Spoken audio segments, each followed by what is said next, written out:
বাংলাদেশ চলচ্চিত্রের শীর্ষ তারকা ঢালিউড সুপারস্টার শাকিব খান তার ক্যারিয়ারের অগণিত সফলতার গল্প লিখেছেন, কিন্তু এবার হতাশার গল্প লিখছে তার মালিকানাধীন বিপিএল দল ঢাকা ক্যাপিটালস। এবারের বাংলাদেশ প্রিমিয়ার লিগের 11তম আসরে অন্যতম আলোচনার কেন্দ্রবিন্দু ছিল শাকিব খানের দল। বড় বড় নামের খেলোয়াড়দের নিয়ে গড়া এই দল যেমন লিটন দাস, মুস্তাফিজুর রহমান, থিসারা পেরারা, জনসন চার্লস, আমির হামজা, কিন্তু মাঠে তারা এখন পর্যন্ত কোনো জয় এনে দিতে পারেনি।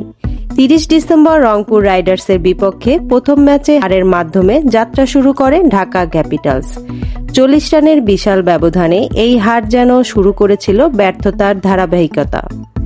এরপর থেকে একে একে দুর্বার রাজশাহী, খুলনা টাইগার্স এবং আরও রংপুর রাইডার্সের বিপক্ষে পরাজিত হয়েছে দলটি। মাঠে দলের এই ব্যর্থতার হতাশা যেন ঘিরে ধরেছে শাকিব খানকেও। সিনেমা জগতে সেরা হওয়া গেল, খেলার মাঠে শীর্ষে ওঠার স্বপ্ন আপাতত থেকে গেছে অধরা। ঢাকা ক্যাপিটালস কি ঘুরে দাঁড়াবে, নাকি হতাশার এই ধারা চলতেই থাকবে? সময়ই দেবে সেই উত্তর।